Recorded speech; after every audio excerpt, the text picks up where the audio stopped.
जोहार हीराखोल भीम भोई लोक महोत्सव 2026 रे उपस्थित थिबा समस्त अतिथि कलाकार भाई और भौणी एवं गणमाध्यम बंधु मान मोर अभिनंदन। हीराखोल माटी हूँ ज्ञान भक्ति एवं संस्कार माटी। ये माटीर ऐतिह्य अत्यंत गौरवपूर्ण। यही भूमि रे 10,000 वर्ष तलर मानव सभ्यतार जीवन चित्र हीराखोल भीम मंडली ठारे लिपिबद्ध हो रही। यही माटी हूँ दुई भीमंकर विचरण भूमि। जड़े होउचंती पुराणर महावीर भीमसेन जी स्वर्गीय न्यायर प्रतीक। अन्य जड़े होउचंती महान संस्कारक संत कवि भीम भोई। जड़े अधर्म विरुद्ध लड़िबा एवं धर्मराज्य प्रतिष्ठा करने हसी हसी वनवास को स्वीकार करथिले। अन्य जड़े महिमा धर्मर प्रचार करी अवहेलित वनवासी जनजाति मध्य स्वाभिमान जागृत करथिले, सामाजिक समरसतार वार्ता पहुंचैथिले। ये दुई महान व्यक्तित्व अनेक कष्ट सह करथिले, किंतु लक्ष्य थिला गोटिए लोक कल्याण और समाजर न्यायर प्रतिष्ठा। से भली पवित्र माटी रे प्रथम थर पई जिला प्रशासन तरफरु हीराखोल भीम भोई लोक महोत्सव 2026 शुभारंभ हेबा अंचल पई गर्व और गौरवर विषय। ये उत्सव केवल संस्कृति और लोककलार मंच नुहे, बरं आम ओडिया अस्मिता स्वाभिमान परिचय एक ज्वलंत प्रतिबिंब। ये सार्थक प्रयास पई मु जिला प्रशासन और आयोजक बंधु मानक धन्यवाद जनाउछि।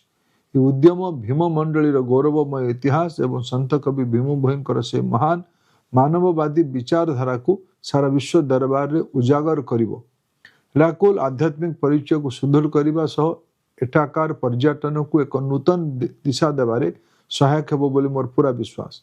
बंधुगण, निकट रे सुशासन दिवस अवसर रे मु एही अंचल गस्त करने अवसर रे प्राय 245 कोटी रु अधिक मूल्य विभिन्न प्रकल्पर लोकार्पण एवं भित्तिप्रस्तर स्थापन करिवार सौभाग्य पाइथिली।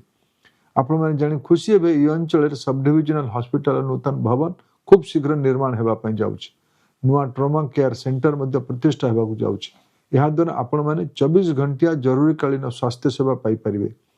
सेहीपरि 55 नंबर जातीय राजपथ जोगु हीराखोल शहर रे होतवा ट्रैफिक समस्यार समाधान पई एक बाईपास निर्माण करबा पई मो केंद्र सड़क परिवहन और राजपथ मंत्री श्री नितिन गडकरी को अनुरोध करिछि। केवल एतिकी नुहे, शिक्षा क्षेत्र एक बड़ परिवर्तन आनिबा पई एठारे पीएम श्री केंद्रीय विद्यालय खोलिबा को निष्पत्ति निया जायछि, जहां आगामी वर्ष टारु पाठ पढ़ेबा आरंभ हेबो। नुआ करी तैयारी होइतिबा ओडिशा आदर्श विद्यालय छात्र छात्री आकांक्षा पूर्ण करिवार दिगरे प्रस्तुत हेउछि। जातीय शिशु कन्या दिवस अवसर रे गौरचंद्र हाईस्कूल हीराखोल रे Boeing Sukanya programme STEM lab स्थापन होइछि। एही लैब रे विज्ञान सह एरोस्पेस संबंधी शिक्षा एवं पायलट हेबा पई आवश्यक प्रशिक्षण प्रदान करा जिवो। ए उद्यम आमर छात्र छात्री विशेष करिकि झियो मानकर वैज्ञानिक चिंताधारा और नवसृजन नूतन ज्योति प्रज्वलित करिवो। सेहीपरि प्रधानमंत्री उच्चतर शिक्षा अभियान योजना रे मध्य हीराखोल विशेष लाभार्थी होइछि। संत कवि भीम भोई कहितिले, प्राणीक आरत दुख प्रमित देखु देखु केबा सहु, मो जीवन पछे नरके पड़ी थाउ जगत उद्धार हो। तांकरी महान बाणी आज मान्यवर प्रधानमंत्री श्री नरेंद्र मोदी सबका साथ सबका विकास मंत्र को प्रेरणा हेउछि। मोर विश्वास यही समस्त प्रकल्प हीराखोल आर्थिक और सामाजिक विकास मूलदुआ को आहुरी सुदृढ़ करिवो। एठार उपस्थित थिबा मोर प्रिय छात्र छात्री माने, आपण माने हेउचंती आधुनिक भारत वर्षर विश्वकर्मा।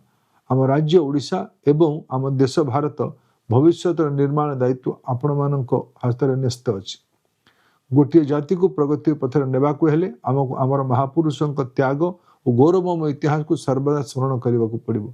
मोर परामर्श, आपण माने वीर सुरेंद्र सायंकर जन्ममाटी खिंडा और कुदपाली भली पवित्र ऐतिहासिक स्थान को जाई सेठारु वीरत्वर समर्पणर प्रेरणा नेआ जिबा दरकार। हीराखोल भीम मंडली को जाई सेठारु जीवन नुआ शिक्षा ग्रहण करबा दरकार। से माटीर वीरत्व संस्कृति आपण माने जो प्रेरणा पाइबे ताही आमको विकसित हीराखोल विकसित संबलपुर गठनर उत्तम मार्ग देखाइबो। तेणु आसंतु आमे समस्ते मिलिमिशि केवल हीराखोल नुहे, आम संबलपुर ओडिशा एवं समग्र भारतर प्रगति पर सामूहिक उद्यम करिबा। धन्यवाद। जय मां समलेश्वरी। जदि आपंक आम भिडी भल लगा तेब आम चैनल को लाइक शेयर और सब्सक्राइब करने को जमा भी भूलु नहीं।